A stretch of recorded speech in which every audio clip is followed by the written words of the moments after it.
You're wasted here. Come work for me. Privately. His breath reeked of expensive whiskey as he cornered me by the bar at the holiday party. His fingers brushed against my wrist as he leaned closer. Nobody appreciates what you do here. Not like I would. I tried to step sideways, but the wall behind me and his arm blocking my escape made that impossible. The silver-haired literary giant, my boss's husband, wasn't used to women avoiding his attention. His cologne was too strong, his presence suffocating. Mr. Harlow, I'm very happy with my current position. I gripped my water glass tighter, wishing I'd chosen wine instead. Call me Pierce. His voice dropped lower. I've read the manuscripts you've edited, the ones Isabella takes credit for. You have an extraordinary gift. His fingers traced my forearm. Working directly for me would advance your career considerably. My skin crawled, but my mind raced. How did he know which manuscripts were mine? My boss, his wife, had sworn me to secrecy about the extent of my editing work on best-selling titles that officially bore her editorial stamp. Think about it, he pressed, hand now firmly on my lower back. You'd be my personal editor, double your salary, all the perks. His gaze traveled down my body, making his meaning unmistakable. That's when I noticed her, Isabella, standing 15 feet away, champagne flute in hand, watching her husband proposition me. Our eyes met. She didn't look surprised. She didn't look angry. She looked calculating. She turned away, rejoining the party conversation without a word. The message was clear. My boss had sent her husband to make this offer. Or worse, she knew exactly what kind of offer he was making and was allowing it. 3 years of loyalty, 3 years of staying late to fix manuscripts other editors had declared hopeless. 3 years of accepting associate editor credits, while Isabella received the accolades for transforming rough drafts into bestsellers. When Monday came, my inbox pinged with a message. Meeting with Isabella, 9 a.m. Priority. I wore my most professional outfit, the one I'd purchased with the modest bonus I'd received after fixing a celebrity memoir that won a literary award with Isabella's name in the acknowledgments. I arrived exactly on time. The winter light streamed through her office windows, illuminating the manuscript stacked on her desk, including the one I'd edited into brilliance last month, now bearing another editor's name on the cover page. You're being transferred, she said without preamble, to our West Coast office, effective immediately. I smiled because I'd already written to the board. Is something amusing? She asked, her tone sharp. Just thinking about timing, I replied. You see, your husband wasn't the first person from your household to make me an inappropriate offer. Her expression froze. 3 months ago, you suggested I ghost edit the manuscript for your friend's novel, the one she's now receiving acclaim for writing. You promised a promotion if I kept quiet. I met her gaze directly. I told the board everything this morning. She reached for her phone, but I continued speaking. I also told them how you've been assigning junior editors work to your friends for years, letting them claim authorship while the real talent stays underpaid and unnamed. You ungrateful little. The thing is, I interrupted, you could have protected your editors from your husband instead of enabling him. You could have given credit where it was due, but you chose power over integrity. Her assistant knocked, entering without waiting. The board members are here for the emergency meeting. My boss paled. They won't believe you. They already do. 5 other editors have come forward with their stories. Before I continue, I want to thank you for staying with me through this story. It's not easy sharing the darkest moments of my professional life, but your support means everything. If you're finding this story revealing about the hidden sides of the publishing industry, please consider liking this video and subscribing to hear more stories that rarely get told. Your comments help me know I'm not alone in experiencing workplace injustice. Now, let me take you deeper into how all this began. My name is Hollis, and I never planned to become an editor. My dream was to write novels, complex character studies exploring human resilience. But writing doesn't pay the bills, so I accepted an assistant position at Bennett and Hall, one of the most prestigious publishing houses in the country. I was 24, armed with an English literature degree and enough student debt to make me desperate for stability. What I lacked in connections, I made up for in dedication. I worked weekends. I read manuscripts on my commute. I studied successful books, like they were sacred texts. My break came when a senior editor went on maternity leave. leaving behind a manuscript due to the printing press in 2 weeks. Nobody wanted to touch it. The author was brilliant but notoriously difficult, and the draft was a structural disaster. "I'll fix it," I told my supervisor. He laughed. "Hollis, experienced editors have tried. The author won't accept changes." "Let me try anyway," I insisted. "After hours. It won't impact my regular work." He shrugged. "Your funeral." For 10 nights straight, I dissected that manuscript, reorganizing chapters, tightening dialogue, enhancing character motivations, without changing the author's distinct voice. I wrote an extensive letter explaining each suggestion with references to the author's previous work, showing how my edits amplified his existing strengths. The author accepted every change. The book received rave reviews, specifically mentioning its impeccable structure and emotional precision. That's when Isabella noticed me. She called me into her office, that same office where, years later, she would try to banish me to the West Coast. "You have an exceptional eye," she said, studying me. "I could use someone with your talents." The promotion came with a modest raise and a new title, Associate Editor. What I didn't realize was that associate meant I would do the difficult editorial work, while Isabella would take the credit. At first, I was grateful for the opportunity. Isabella was a legend in publishing. Her name on a book guaranteed reviews and sales. Working directly under her meant access to the industry's biggest authors. When she asked me to perform substantial edits on her projects, I assumed it was training, mentorship. Then came the Andrea Willis manuscript, a first-time author whose raw talent was buried under structural issues. I spent weeks reshaping it, transforming a promising mess into a powerful debut. When the final version landed on Isabella's desk, she nodded approvingly. "Excellent work, Hollis. I'll take it from here." When the novel was published 6 months later, the acknowledgments read, "To Isabella Harlow, whose brilliant editorial guidance brought this story to life." No mention of me. At the celebration party, Andrea hugged Isabella tearfully. "You understood exactly what I was trying to say." I stood in the background, champagne turning sour in my mouth. That night, Pierce Harlow approached me for the first time. "That Willis book, that was your work, wasn't it?" I froze. "I assisted Isabella." He laughed. "My wife hasn't actually edited a book in years. She's too busy with her literary lunches and television appearances." He sipped his drink. "She's built quite the system. Find talented young editors, use their work, advance her reputation." "Why are you telling me this?" "Because talent interests me." His eyes lingered too long. "Remember that, if you ever want a different arrangement." I avoided him after that, but his words took root.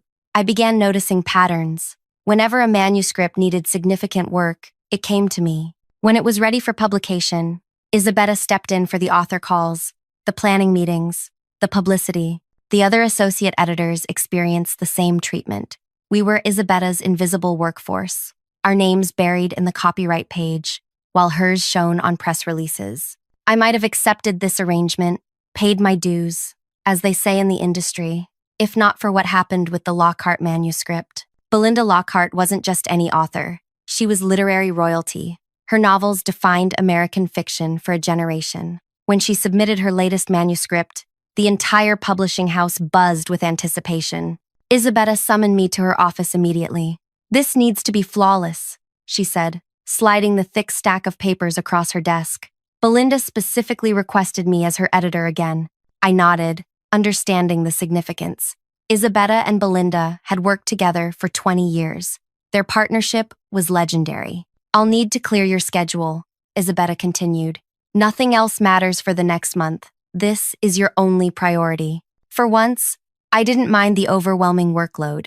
Editing Belinda Lockhart was a dream, a chance to learn from one of the greatest living writers. The manuscript was challenging but brilliant. Lockhart's latest novel tackled complex themes of identity and betrayal through the story of two childhood friends whose lives diverged and intersected across decades. The raw material was extraordinary, but the structure needed refinement. Certain characters required deeper development. The middle section dragged. I worked 16-hour days, 7 days a week. I declined dinners with friends, ignored calls from my mother, and survived on delivery, food, and determination. By the end of the third week, I'd transformed the manuscript into what I knew would be Lockhart's defining masterpiece. When I handed the edited version to Isabella, along with my 20-page editorial letter explaining my suggestions, she seemed impressed. "You've exceeded expectations, Hollis," she said, actually smiling. "I'll review these changes before sending them to Belinda." 2 days later, Isabella called me into her office again. Beside her sat Belinda Lockhart herself, elegant, sharp-eyed, intimidating. "Hollis," Isabella said smoothly, "Miss Lockhart wanted to thank you for the administrative support you've provided during the editing process." Administrative support? I stared at Isabella, momentarily speechless. I'd completely restructured the novel, suggested new scenes, and eliminated an entire subplot that weakened the narrative. Belinda nodded at me politely. "Always good to have efficient assistants handling the paperwork." "Hollis is one of our most promising junior staff members," Isabella added, as though throwing me a bone. That evening, I stayed late, still stunned by the encounter. Passing by Isabella's office to drop off a different manuscript, I noticed her door slightly ajar. Voices drifted out. "The changes are brilliant, Isabella." Belinda's distinctive voice was unmistakable. That suggestion to interweave the childhood flashbacks throughout rather than keeping them in the opening chapters. It transforms the entire emotional impact. "I felt the parallel structure would heighten the betrayal in the third act," Isabella replied, taking credit for my exact words from my editorial letter. "And cutting Gregory's character completely. I was so attached to him, but you were right. He diluted Marianne's journey. Sometimes we must kill our darlings," Isabella said sagely, quoting my note verbatim. I stood frozen, clutching the manuscript in my hands, so tightly the pages crumpled. This wasn't mentorship. This wasn't paying dues. This was theft, intellectual and creative theft. I walked away silently, something breaking inside me. That night, I drafted a resignation letter but couldn't bring myself to submit it. Bennett and Hall was my dream workplace. The books we published mattered. I just needed to find a way to matter too. The next morning, an email arrived from Isabella. "The board has approved your promotion to senior associate editor, effective immediately. Compensation increase of 12%. In recognition of your hard work, a bribe, a pittance, to ensure my continued silence." I accepted the promotion, but started keeping meticulous records of every manuscript I edited, every change I suggested, every note I wrote. I created a private email account and sent myself documentation after completing each project. Not for blackmail, for validation. Proof that my work existed, that my mind had shaped these stories, even if my name never appeared on them. 6 months passed. Lockhart's novel won the National Book Award. In her acceptance speech, she thanked Isabella for editorial brilliance that transformed good writing into transcendent storytelling. That same week, I was assigned to edit another high-profile manuscript, a debut novelist named Talia Quinn, who'd received a record-breaking advance based on her partial draft. The complete manuscript had finally arrived, and it was disappointing. Beautiful language, but meandering plot, inconsistent characterization. I dove in, determined to save it. After 3 weeks of intensive editing, I had restructured the entire novel. The story now unfolded like a blooming flower, each petal revealing new dimensions of the characters. I was proud of what we'd created together. Then came the email from Isabella. "Excellent work on Quinn manuscript. I'll handle author communication from here." History repeating itself, but this time, something unexpected happened. The next day, I received a direct email from Talia Quinn herself. "Hollis, your editorial letter blew me away. The vision you have for this book is exactly what I was struggling to articulate. Can we meet to discuss your suggestions further?" My heart raced. Isabella had forwarded my editorial letter to the author, with my name on it. Why? It made no sense, given her pattern. Unless the manuscript was expected to fail. Unless Isabella was creating distance between herself and what she anticipated would be a critical disappointment. If the book tanked, better to have someone else's name associated with its editing. I agreed to meet Talia at a coffee shop, far from the publishing house. She was younger than I expected, barely 30, with bright eyes and nervous energy. "Your suggestions are genius," she said after we exchanged greetings. "But I'm confused. Isabella Harlow is supposed to be my editor." I hesitated, weighing my words carefully. "Isabella oversees the process. I handle the direct editing. So you wrote that incredible editorial letter breaking down the character arcs? Yes, and the restructuring suggestions for the middle chapters? Also me. Talia studied me. Interesting. When I met Isabetta last year, she implied she would personally edit my book. That's why I chose Bennett and Hall over other publishers offering more money. She tapped her fingers on the table. How many of Isabetta's books do you actually edit? The question hung between us. Dangerous and tempting. I shouldn't discuss internal processes, I said carefully. Of course, Talia nodded. But, hypothetically, if someone wanted to acknowledge their actual editor's contribution, how might they do that? Hypothetically, I replied, heart pounding. Acknowledgements pages are at the author's discretion. Talia smiled. Hypothetically noted. We spent the next 2 hours discussing her manuscript. Her willingness to embrace change, to push her story further, was refreshing. By the time we parted, I felt something I hadn't experienced in years. Recognition. Someone knew my work was mine. 3 weeks later, Talia submitted her revised manuscript. It was magnificent, all her unique voice and vision, but structured to showcase her strengths. Isabetta skimmed it, nodded with approval, and scheduled it for production. Looks like Quinn might not embarrass us after all, she commented to me. Good. Save. The months passed. Talia's novel went through production. Advanced reader copies were distributed to critics. Early reviews were ecstatic, calling it a stunning debut that defies convention, and brilliantly structured. 1 week before the book's official publication, Isabetta hosted a launch party at an exclusive Manhattan venue. Celebrities, critics, and industry power players filled the room. I stood in the background as usual, watching Isabetta introduce Talia to important connections.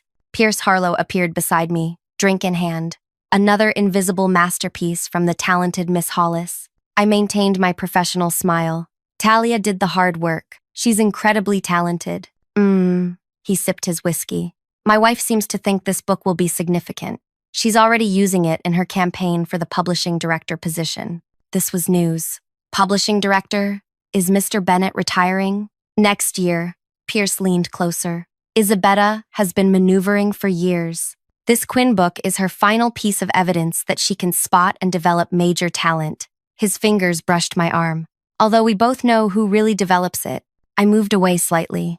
Excuse me, I need to congratulate Talia. As I crossed the room, Isabetta clinked a glass for attention. The crowd quieted. As Talia Quinn's editor, it has been my privilege to help shape this extraordinary debut, she began. When the manuscript first crossed my desk, I instantly recognized a unique voice that needed just the right guidance to shine.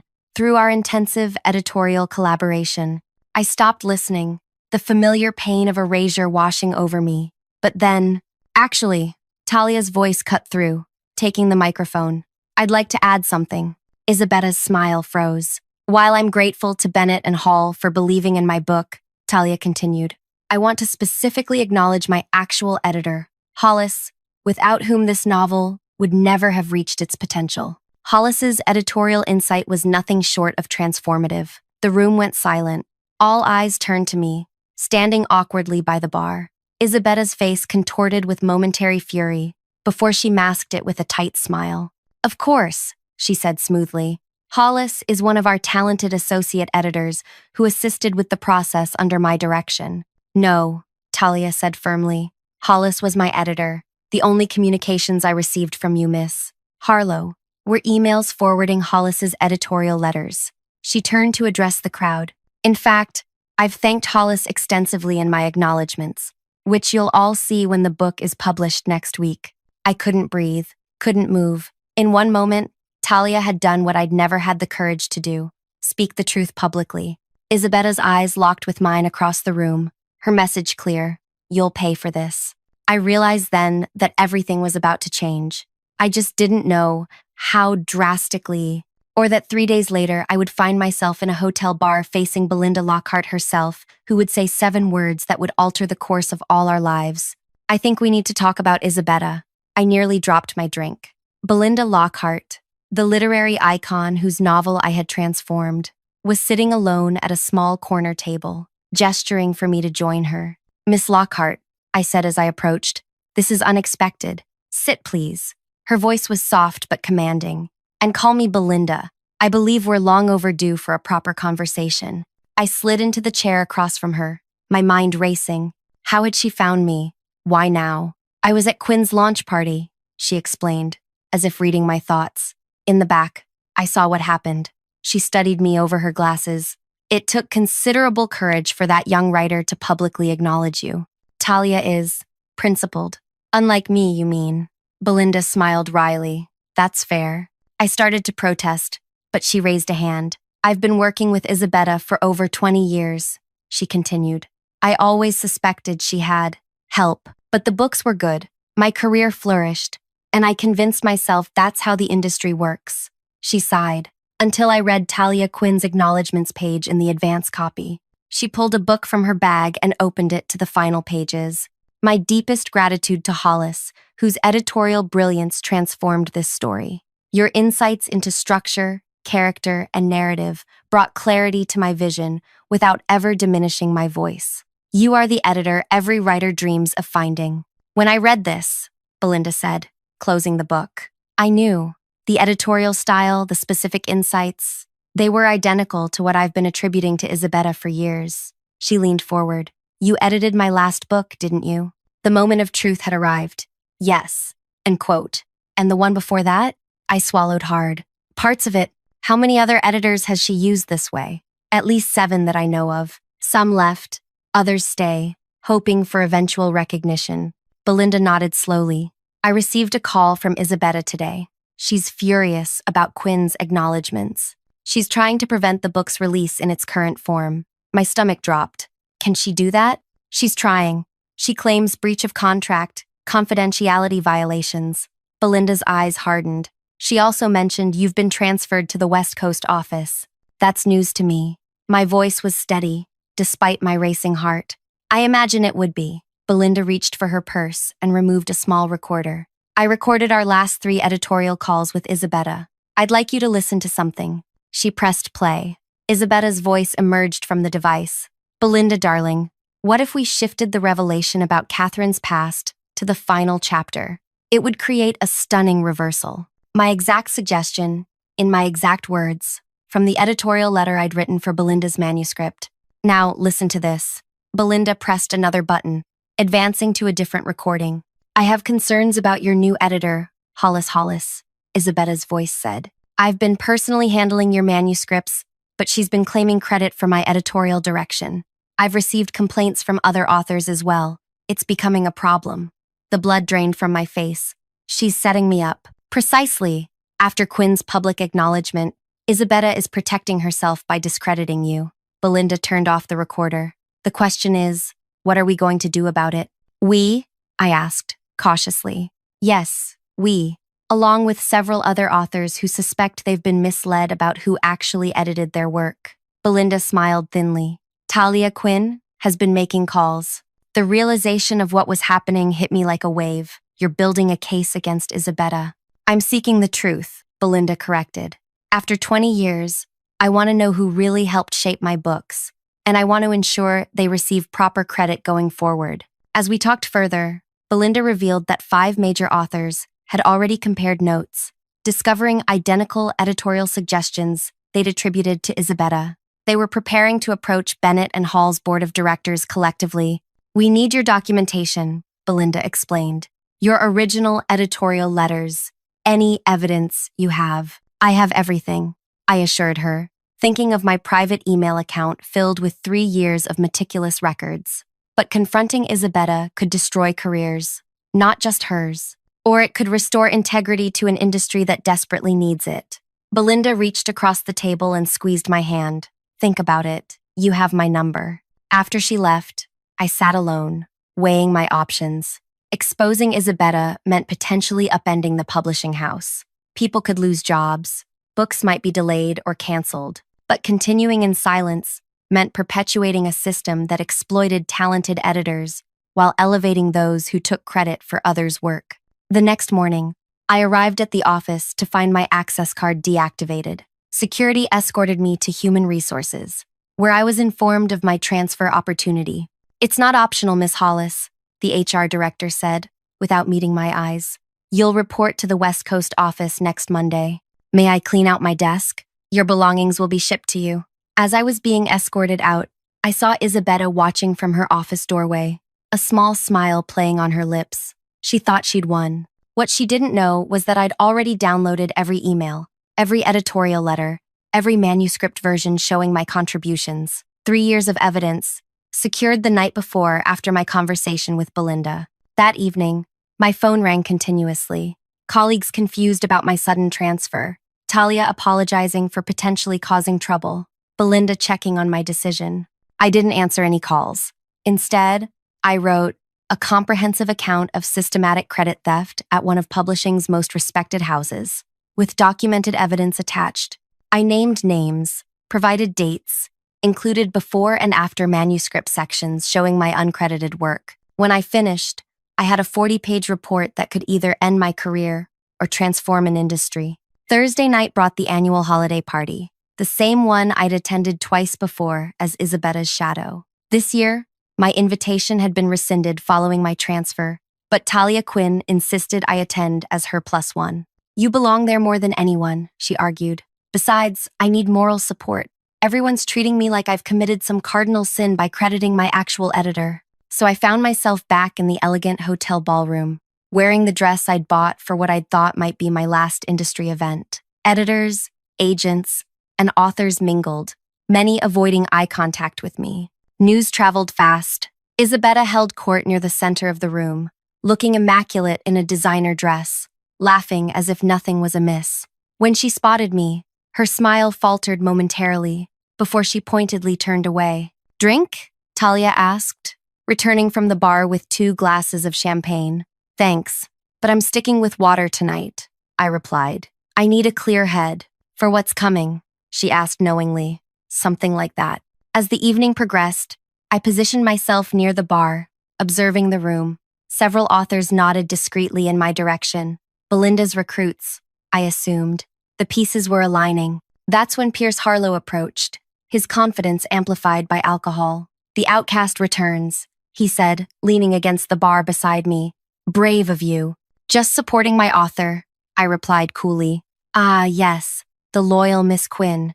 Did you know Isabetta is trying to drop her book entirely? Claims it's not meeting quality standards suddenly. My anger flared. Talia's novel is brilliant. I agree. I read the advance copy. He moved closer. You know, my wife's vendetta against you is creating an opportunity. What kind of opportunity? The kind where talents like yours could be better appreciated. His eyes traveled down my body as he leaned in. You're wasted here. Come work for me, privately. His breath reeked of expensive whiskey as he cornered me by the bar. His fingers brushed against my wrist as he leaned closer. My wife doesn't understand true talent when she sees it. I shifted away. I'm happy with my position. Think about it, he pressed, hand now firmly on my lower back. You'd be my personal editor. Double your salary. All the perks. That's when I noticed Isabetta standing 15 feet away, champagne flute in hand, watching her husband proposition me. She caught my glance and didn't look surprised or angry. She looked calculating. She turned away, rejoining her conversation without a word. In that moment, everything crystallized. This wasn't just about credit theft. This was a systematic pattern of exploitation, professional and personal, perpetrated by both Harlows. They identified talent, isolated it, exploited it, and discarded it when it became inconvenient. Pierce was still talking, outlining his opportunity when I interrupted him. Does your wife know you make these offers to her editors? Or is this part of your arrangement? He stiffened. I don't know what you mean. I think you do. You identify vulnerable talent for each other. She gets the professional credit. You get other benefits. His face darkened. You're making dangerous accusations. No, I said calmly. I'm describing a pattern, one that 7 editors and 12 authors are prepared to testify about to the board tomorrow morning. The color drained from his face. What? 9 o'clock. Emergency meeting. I assumed you knew. I smiled. After all, you're on the board. Before he could respond, I walked away, heading straight for Isabetta. The room seemed to part as I approached her. Conversations quieted. Hollis, she said, her voice dripping with false warmth. Shouldn't you be packing for California? I wanted to thank you personally, I replied, matching her tone. For making everything so clear. Clear that integrity matters more than advancement. That talent deserves recognition. I looked her directly in the eyes. That exploitation eventually fails. Her smile tightened. If you're finished with your dramatic goodbye, I'm not going anywhere, I interrupted. But after tomorrow's board meeting, you might be. Understanding dawned in her eyes. You wouldn't dare. The thing is, Isabetta, I never wanted your job. I just wanted to do mine with dignity. I pulled out my phone and showed her the screen. An email confirmation from the board secretary acknowledging receipt of my report. See you tomorrow. As I walked away, Isabetta grabbed my arm. You ungrateful little, she hissed. Everything all right here? Belinda Lockhart appeared beside us, 5 acclaimed authors flanking her. Behind them stood 3 editors I recognized as fellow victims of Isabetta's system. Isabetta released my arm immediately. Just a professional disagreement. Excellent, Belinda said smoothly. We can address all professional matters tomorrow morning then. She turned to me. Ready to go, Hollis? We have preparation to do. The board meeting lasted 6 hours. Editors presented evidence. Authors testified. Pierce Harlow resigned before proceedings even began. Isabetta maintained her innocence until confronted with the recorded phone calls, then shifted to justification, claiming the system benefited everyone by maintaining the prestige of established editorial names. By afternoon, the decision was unanimous. Isabetta was removed from her position. A new policy was instituted requiring transparent attribution of editorial work. Every book previously edited under false pretenses would receive corrected acknowledgments in future printings. 3 months later, Bennett and Hall announced a restructuring of its editorial department. I was appointed editorial director of a new division focused on developing debut authors. My first acquisition was a stunning manuscript by a former assistant who'd quit after Isabetta stole her editorial work. Talia Quinn's novel became a bestseller, its success untainted by controversy. Belinda Lockhart publicly acknowledged the unnamed editors whose brilliance shaped her books over the years in her next acceptance speech. The industry changed, not completely, not perfectly, but meaningfully. Other publishing houses instituted similar transparency policies, fearful of their own scandals. As for Isabetta, she opened a small literary consultancy that quickly failed when authors discovered she couldn't reproduce the editorial magic they'd expected. The sweetest moment came 6 months later, when I received an email from her. My new client needs developmental editing. Your rates are extortionate, but apparently you're the best. Would you consider a confidential arrangement? I'll take the public credit. You'll receive generous compensation. I replied with a single sentence. I only work where my name appears on what I create. Some call it revenge. I call it restoration of truth, of dignity, of an industry where words matter and those who craft them deserve recognition. Thank you for listening to my story. If you found value in this journey through the hidden workings of the publishing world, please like this video and subscribe for more stories that pull back the curtain on industries where credit isn't always given where it's due. Your comments help create community among those who've experienced similar injustices in their professional lives. Remember, speaking truth may not always be safe, but silence guarantees nothing will change.